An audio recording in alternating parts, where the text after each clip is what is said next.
நான் திருஞானம் சார்கிட்ட போயிட்டு வந்துடுறேன். திருஞானம் சார், இந்த தாவேகா வெர்சஸ் திமுக அப்படின்ற களம் தான் உருவாக்க முடியும். 2026 தேர்தல் என்பது இங்கே 2 பேருக்குள்ளே தான் இருக்கும். ஸ்டாலின் சார் வெர்சஸ் விஜய் அப்படின்ற களம் இருக்கும்னு சொல்கிறாங்களே, அதுக்கான வாய்ப்பு இருக்குதா? அது விஜய் முன்வைக்கக்கூடிய ஒரு கருத்து. உண்மையான சூழல் அப்படி இல்லை. ஏற்கனவே நம்முடைய முதல்வர் சொல்லியிருக்கிறாரு, இந்த தேர்தல் தமிழ்நாடு வெர்சஸ் என்டிஏ, அதுதான் உண்மைன்னு நான் கருதுகிறேன். ஏன்னா 2 ஐடியாலஜிக்கு இடையிலான தேர்தல். இது வந்து சனாதனமாக சமூக நீதியா அப்படிங்கிறத அடிப்படையான விஷயம். இதில் எல்லாருமே ஒரு சைடு எடுத்தாகணும். ஆல்ரெடி அங்கே அதிமுக பிஜேபி கூட்டணி ஒரு ஸ்ட்ராங் பிளேயர் இருக்குது. விஜய் இப்போ வந்திருக்க புது பிளேயர். அவருடைய சக்தி இன்னும் நிரூபிக்கப்படவில்லை. நிச்சயமாக அவர் ஃபேக்டர் தான், பட் பெரிய ஃபேக்டராக இருக்க மாட்டார். எனக்கு தெரிந்து ஒரு 10-15%. இன்னும் ஏதாவது மேஜிக் நடந்தால் 20%. But he cannot be a deciding factor. எந்த நம்பிக்கையில் அவர் சொல்கிறாரு? ஸ்டாலின் சார்னு சொல்லிட்டு சொல்கிறாரு, அவர் பங்கேற்கக்கூடிய எல்லா கூட்டங்கள்லையும் சொல்கிறார் இல்லையா? அது அவர் வந்து உண்மையில் அரசியல் ரீதியாக பயிற்றுவிக்கப்பட்டவர் அல்ல, பக்குவப்பட்டவர் அல்ல. சொல்லப்போனால் அவர் தான் ஒரு பால்வாடி பாப்பாவாக இருக்கிறார் அரசியலில். இன்றைக்கு பேசும்போது கூட சொல்கிறாரு, ஸ்டாலின் சார் நீங்கள் என்ன நினைக்கிறீங்க, நீங்கள் என்ன டெல்லியில் போட்டி போட போகிறீங்களான்றார். உண்மையில் நம்முடைய முதல்ல சொல்கிற விஷயம், இந்த தேர்தல் 2 ஐடியாலஜிக்கு இடையிலான தேர்தல். Everybody has to take a stand. சரியா? இதில் வந்து மாற்று கருத்தே இல்லை. தமிழ்நாட்டை இழக்க போகிறோமோங்கிறது தான். ராகுல் காந்தி ஏற்கனவே சொன்னார், you can never win over the people of Tamil Nadu in your entire life அப்படின்னு சொன்னது ஒரு பெரிய டிக்ளரேஷன். அது என்னென்னா, தமிழ்நாடு ஒரு சமூக நீதி களம், சமூக நீதி மாநிலம். பிஜேபி அப்படி இல்லை. அது வந்து ஒரு சாராருக்கான ஒரு விஷயம், மதவரியை பரப்பக்கூடிய அடிப்படை தத்துவம். இதில் மாற்றமே இல்லை. இன்றைக்கு இந்தியா முழுக்க கபலீகரம் செய்துட்டு வருது பிஜேபி. தமிழ்நாட்டையும் விழுங்க காத்திருக்கு. ஸோ தமிழ்நாடு தனித்து நிற்க போகுதா? தமிழ்நாடு மாடல் இந்தியா முழுக்க பரவ போகுதா? இல்லை தமிழ்நாடும் அந்த ஒரு மதவரி மாயைக்குள் விழுந்து விட போகுதா அப்படிங்கிறத அடிப்படை. இந்த இடத்துல விஜயோட ரோல் அண்ட் ரெஸ்பான்சிபிலிட்டி என்னன்றது இருக்கும் இல்லையா? கொஸ்டின் வரும்ல. அது உண்மையில் பிஜேபியோட பி டீமாக தான் இருக்கிறார். அவர் வந்து விஜய் நிச்சயமாக பி டீம் சொல்கிறது, நான் சொல்கிறது, அவர் ஓரளவு எதிர்த்து பேசக்கூடிய தொழில ஆரம்பித்தார். இன்றைக்கு ஒரு வார்த்தை கூட பிஜேபி என்ற வார்த்தை கூட வந்து விடாமல் பார்த்து. அவர் மட்டும் இல்லை, அவர் கட்சியில் இருக்க எல்லா தலைவர்களும் எது நடந்தாலும் திமுக தான். அவங்க படம் நிறுத்தி வச்சா கூட திமுக தான். எதை எடுத்தாலும் அவங்களுடைய ஒன்லி அட்டாக் டிஎம்கே. ஸ்ட்ராட்டஜியாக இருக்கலாம் இல்லை சார்? அவங்க வந்து 2026 மாநிலங்களுக்கான தேர்தல் தப்பான ஸ்ட்ராட்டஜின்னு சொல்கிறேன். ஏன்னா இன்னைக்கு வந்து ஒரு மதவெறி அபாயம் நாட்டையே சூழ்ந்திருக்கு. மிகப்பெரிய அச்சுறுத்தல். மக்கள் எல்லாருக்கும் முன்னாடி ஒரு பெரிய அச்சுறுத்தல் இருக்கும்போது has to take a stand இல்லையா? இதை எதிர்த்து நிற்கணும் அப்படிங்கிறத டிக்ளேர் பண்ணணும். திருப்பரங்குன்றம் இஷ்யூவோ வேறு எந்த இஷ்யூவோ இன்னைக்கு வரைக்கும் வடநாட்டு சம்பவங்கள்லாம் பார்த்திங்கன்னா ஷாக்கிங்காக இருக்குது. நிறைய வீடியோஸ். இன்றைக்கு காலையில் ஒரு வீடியோ வருது, ஒரு பிஜேபி எக்ஸ்எம்பி அவர் வந்து ஒரு பகுதியில் மக்களுக்கெல்லாம் போர்வை கொடுத்துட்டு வர்றாரு. அங்கே சில இஸ்லாமிய பெண்களை பார்த்த உடனே ஷாக் ஆகிறார். உன் பேர் என்னன்னு கேட்குறாரு. அது இஸ்லாமிய பேர்னோடனே நீ எந்திரிச்சு வெளில போ அப்படின்னு சொல்லி அவங்க கூட உள்ளவங்ககிட்ட இன்ஸ்ட்ரக்ஷன் கொடுக்குறாரு, யாரெல்லாம் இஸ்லாமியர்களை வெளியேற்று, கொடுத்த போரே திரும்ப வாங்கன்றார். இந்த மாதிரி நூற்றுக்கணக்கான வீடியோஸ் வருது. இது வட இந்தியாவோட சகஜமாயிடுச்சு. மத வெறுப்பு, மத துவேஷங்கிறது அங்கே நார்மல் ஆயிடுச்சு. தமிழ்நாடு ஒரு உண்மையிலே ஒரு சாத்வீகமான பூமி. இங்கே வந்து மதங்களை தாண்டி, ஜாதிகளை தாண்டி மனிதர்கள் நல்லுறவோடு வாழ்ந்து கொண்டு இருக்கிறார்கள். அதனால தான் அளப்பரிய முன்னேற்றம் சாத்தியமாக இருக்குது. எக்கனாமிக் டெவலப்மெண்ட் அது எல்லாருக்கும் போய் சேர்ந்துச்சாங்கிறது 2வது விஷயம். பட் ஒரு மிகப்பெரிய வளர்ச்சி, ஏன்னா யாரும் நினைத்து கூட பார்க்க முடியாத இரட்டை இலக்க வளர்ச்சி, அது தொடர்ந்து சஸ்டைன். அங்கே தான் விஜய் சொல்கிறாரு, என்னை பார்த்து நீங்கள் வந்து பொலிட்டிக்கலாக கூட்டங்கள் நடத்துகிறீங்க. ரேம்ப் வாக் விஜய் வராரு அப்படின்னா முதலமைச்சர் ஸ்டாலின் அதுவும் அதே மாதிரி வராரு. விஜயோடைய தொண்டர்கள் கொடிய அந்த துண்டை தூக்கி போடுறாங்கன்னா அதே மாதிரி ஒரு விஷயம் நடக்குது. கொள்கை தலைவர்களுக்கு மேடைகள் விஜய் மரியாதை செலுத்துறாருன்னா அதே மாதிரியான ஒரு விஷயத்தை திமுகவும் செய்யுது. அப்படின்றப்போ காப்பி பேஸ்ட் அப்படின்ற ஒரு இடத்தை நோக்கி தாவேகா நகர்த்தி இருக்கு அப்படின்ற ஒரு சிறுபிள்ளைத்தனமான ஒரு வாதம். கிட்டத்தட்ட 8-10 ஆண்டுகளுக்கு முன்பாகவே டிஎம்கேயோட கூட்டங்களில் ரேம்ப் வாக்குங்கிறது இயல்பாக இருந்திருக்கு. அது புதிய விஷயம் கிடையாது. இன்னொன்று, விஜயோட வரக்கூடிய கூட்டம் வந்து உண்மையிலே ஒரு தற்கொலை கூட்டம் தான், அரசியல் மயப்படுத்தப்படாத. இன்னைக்கு கூட நிகழ்ச்சி முடியும்போது அவர் வந்து சொல்கிறாரு, தம்பிங்களா உங்களை கெஞ்சி கேட்டுக்கிறேன், யாரும் பின்னாடி வராதிங்க, என்னை அதுக்கு அவர் எத்தனை வாட்டி சொன்னாலும் கூடவே வந்து விழுகிறாங்க. இன்றைக்கே பார்த்தீங்கன்னா நிறைய ஆக்சிடென்ட்ஸ் நடக்குது. இல்லை, அதுதான் ஆதரவு பெருகுது அப்படின்றாங்க. விஜய்க்கான ஆதரவு, மக்கள் செல்வாக்கு, என்ன பார்க்கறதுக்கு அவ்வளோ பேர் வராங்க. நடிகைகளை பார்க்க கூட்டம் வருவங்கிறது அது ஒரு இயல்பான விஷயம். சிரஞ்சீவிக்கு வராத கூட்டமா, பவன் கல்யாணுக்கு வராத கூட்டமா, அந்த வீடியோஸ் இப்போ எடுத்து பார்த்தீங்கன்னா கூட இதை விட பெரிய கூட்டம், இதை விட பெரிய தற்குறி கூட்டம். அதனால தான் சிரஞ்சீவி ஒரு நேரத்தில் சரண்டர் ஆகிட்டார். அதே போல தான் விஜய்க்கும் நடக்கும். உடனடியாக இல்லாட்டி கூட ஒரு 5 ஆண்டுகள் 10 ஆண்டுகள் அரசியலில் தாக்கு பிடித்தால் நிச்சயமாக சரண்டர் ஆயிடுவார். இல்லை, களத்தை அவர் புரிஞ்சுக்கிட்டு தானே பேசுகிறாரு. திரும்ப திரும்ப தாவேகா மீதோ அல்லது விஜய் மீதோ சொல்லக்கூடிய விமர்சனம், இவருக்கு அரசியல் தெரியாது, இவங்க தற்குறி கூட்டம், அவதூறு பரப்புறீங்க, இது எல்லாமே செஞ்சிட்டு இருக்கிறீங்க. அந்த ஓட்டு போடுற நாளைக்கு எல்லாரும் வெளியில் வருவாங்க இல்லையா மக்கள், அப்போ நீங்கள் பார்க்க போகிறீங்க யார் தற்குறி, யாருக்கு அரசியல் தெரியலன்ற ஒரு தீரமாக பேசுகிறாருல்ல. அது தீரமாக பேசுகிறாரு. அதாவது கம்ப்ளீட்லி ஒரு ஸ்கிரிப்டட். ஏன்னா அது வந்து ஸ்கிரிப்டை பார்த்து படிக்கிறாங்கிறது எல்லாருக்கும் தெரியும். இன்றைக்கி ஒரு வீடியோ ஒரு ஒரு அவர் பார்த்து படிக்கக்கூடிய ஸ்கிரிப்ட் கூட இன்றைக்கி சோஷியல் மீடியாவில் வெளியாகிருக்கு. இந்த நேரத்தில் இந்த நிமிடத்தில் நீங்கள் வந்து கொஞ்சம் ஷாக்கிங்காக ஃபீல் பண்ணணும், கொஞ்சம் நடந்துட்டு வரணும், மறுபடியும் வந்து உணர்ச்சி வசப்பட்டு பேசணும். எவ்ரி இன்ஸ்ட்ரக்ஷன் சினிமாவில் எப்படி ஸ்கிரிப்ட் பேஸ்டு நடிக்கிறாரோ அதை அரசியலில் நடிச்சு இந்த அரசியல் வந்து இந்த அரசியல் அறிக்கை, இந்த அரசியல் பேசுகிற ஸ்கிரிப்டட்ன்றது முதலமைச்சர் ஸ்டாலினுக்கு இருக்க தானே செய்யுது. மறைந்த முதலமைச்சர் ஜெயலலிதாவும் அந்த சீட்டை பார்த்து தொண்டர்கள்ட்ட பேசுறதெல்லாம் இருக்குது இல்லையா. அப்போ விஜய் பேசினா மட்டும் ஏன் நம்ம வந்து குறைச்சி மதிப்பிடுறோம்? முக்கியமான உரைகளை பார்த்து படிப்பது தவறே இல்லை. ஏன்னா சில விஷயங்கள் மிஸ் ஆகாமல் இருக்கிறதுக்கு பார்த்து படிப்புங்கிறது உலக மரபு. ஆனால் அதே நேரத்தில் எக்ஸ்டம்போரோ சில கேள்விகள் கேட்கும்போது திமுக தலைவரும் சரி, திமுகவில் இருக்கக்கூடிய 2ஆம் கட்ட தலைவர்கள் எவ்வளோ அழகாக ரியாக்ட் பண்ணுறாங்க. இன்றைக்கு நடந்த அந்த ஒரு பத்திரிகையோட கருத்தரங்கில் திரு டிஆர்பி ராஜாவோட இன்ட்ராக்ஷன் நீங்கள் பார்த்துருக்கலாம்.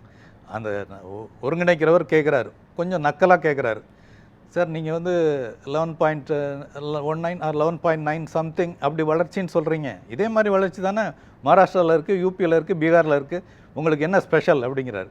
இப்போ செருப்பால் அடித்த மாதிரி சொல்கிறாரு. இந்த மாதிரி தயாரிப்பு இல்லாமல் வராதிங்க. ஏன்னா இந்தியாவில் வேறு யாரும் நினச்சி பார்க்க முடியாத 11.19% growth இருக்குன்னா எக்ஸாக்ட் ஃபிகரை சொல்லுங்கள். இது எப்படி சாத்தியமாச்சு? In spite of all impediments. ஒன்றிய அரசு எதை கேட்டாலும் நிதி தர மறுக்குது. ஆனால் எல்லாத்தையும் உடச்செறிஞ்சு இவ்வளோ பெரிய growth வந்திருக்கு. அதுக்கேற்ற மாதிரி ஸ்கில் டெவலப்மெண்ட் நடக்குது, பெண்கள் அதிகமாக பங்கேற்கிறாங்க. இதெல்லாம் எப்படி நடந்ததுன்னு நீங்கள் முதல்ல கற்றுக்கோங்க, உலகம் முழுக்க சொல்லுங்க. இந்தியா முழுக்க. அப்போ விஜய் சொல்லக்கூடிய விஜய் வெர்சஸ் ஸ்டாலின் அப்படின்றதுக்கான புள்ளி உருவாகாதா? நிச்சயமா இல்லை. ஏன்னா களம் வந்து அப்படி இல்லை. ஏன்னா யதார்த்தம் வந்து சமூக நீதியா சமூக அநீதியா அப்படிங்கிறது தான். சனாதனமா சமூக நீதியா அப்படிங்கிறது அடிப்படை விஷயம். அதில் விஜய் வந்து இன்னைக்கு வரைக்கும் ஒரு ஸ்டாண்ட் எடுக்கலை, வெளிப்படையாக சமூக அநீதியை கண்டிக்கலை. இன்றைக்கு வரைக்கும் சனாதனத்துக்கு ஆதரவாக நடக்கக்கூடிய கலவரங்களை கண்டிக்கலை. அதுக்கு இல்லை, நீங்கள் உடைச்சு பேசலாமே. இப்போ விஜய் நீங்கள் சொல்கிற அதே மாதிரியான சனாதனத்திற்கு ஆதரவாக எங்கே போய் நின்னார்? ஒரு சின்ன எக்ஸாம்பிள், அவர் வந்து கிறிஸ்டியன் சொல்லி சில விமர்சனங்கள்லாம் இருக்குது. போன கிறிஸ்மஸுக்கு எத்தனை நிகழ்வுகள், கிறிஸ்மஸ் பண்டிகை கொண்டாட்டங்களை அடித்து நொறுக்குனாங்க சங்கி கூட்டம். அதை பற்றி ஒரு வார்த்தை சொன்னாரா? அட்லீஸ்ட் அவருடைய கட்சியினராக யாராவது பேசுனாங்களா? பேசினாலே பயம் அவருக்கு. தன்னுடைய சொந்த படம் தடுத்து நிறுத்தப்பட்டிருக்கு, அது வந்து ஃபார் பொலிட்டிக்கல் ரீசன்ஸ், அதுக்கும் பேச பயம். பயம் பயம் பயம். ஆர்எஸ்எஸ் கண்டால் பயம்.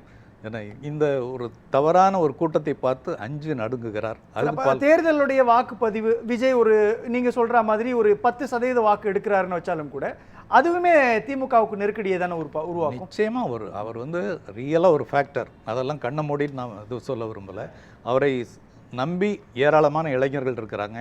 அதுக்கும் ஒரு காரணம் திமுகவுடைய பலவீனம்னு சொன்னால் கடந்த 10-15 ஆண்டுகளாக மாணவர்களிடம் பெருசாக ஒர்க் பண்ணல. அதுக்கு முந்தைய தலைமுறை பார்த்திங்கன்னா படிக்கிற தலைமுறையாக இளைஞர்களை உருவாக்கியிருந்தாங்க. பட் திமுக சார்ந்த திராவிட இயக்க அமைப்புகள் எல்லாமே இதில் கொஞ்சம் வீக்காக இருந்திருக்கிறோம்.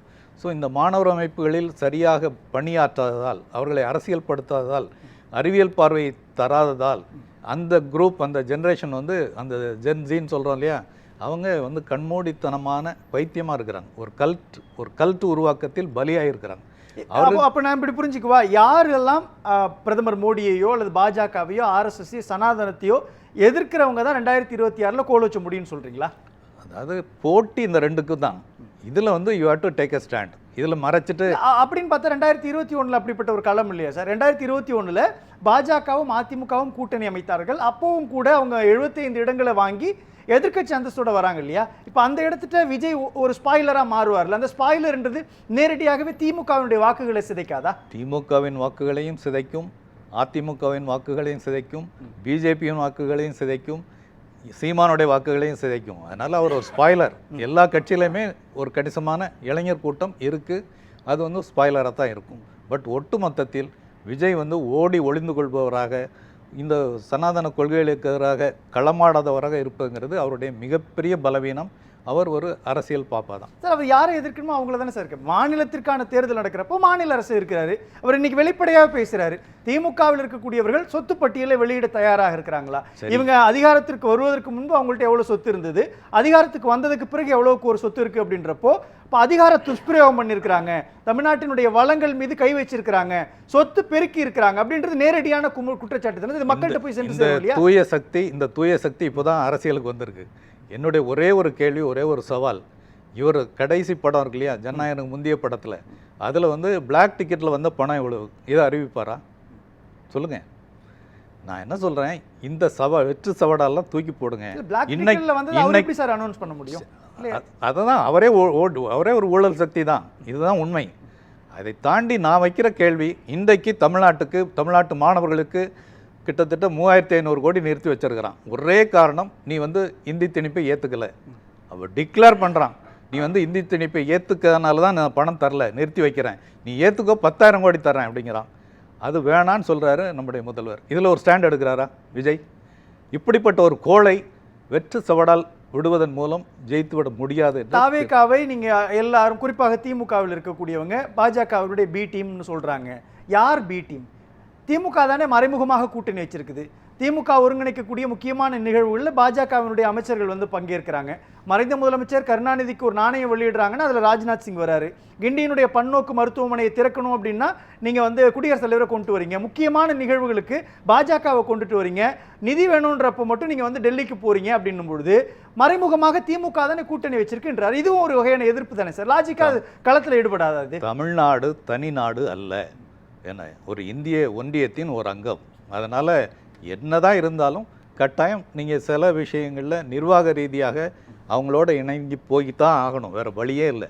ஸோ அதே நேரத்தில் கோட்பாட்டு ரீதியாக தாங்கள் ஒரு ஸ்டாண்ட் எடுத்து தைரியமாக நிற்கிறாங்க, அதில் தைரியமாக களமாடுறாங்க. ஒரு இந்திய ஆதிக்கத்துக்கு எதிராக தெளிவான திட்டங்கள், இயக்கங்கள், இதில் ஒரு 1% கூட விஜய் செய்யலை. ஆனால் திமுக எதிர்ப்பு கூர்த்திட்டுறாரு. அவர் ஒரு பக்கம் வந்து KN நேரு மீது வழக்கு பதிவு பண்ணணும்னா அதுக்காக குரல் கொடுக்குறாரு. திமுகவினுடைய சொத்து பட்டியலை வெளியிட தயாராக இருக்கிறார். அதுக்கு இந்த ஒரு எதிர்ப்பு மனநிலை இருக்கு இல்லைங்களா சார்? இந்த எதிர்ப்பு மனநிலை விஜய்க்கு வாக்கா கன்வெர்ட் ஆகாதா? அதை தானே அவர் குறி வைக்கிறாரு. நிச்சயமாக எந்த ஒரு அரசாக இருந்தாலும் கட்டாயம் எதிர்ப்பு வாக்குகள் உருவாகி இருக்க தான் செய்யும். குறைஞ்சது ஒரு 15% 20% வாக்குகள் இருக்கும், எதிர்ப்பு வாக்குகள்.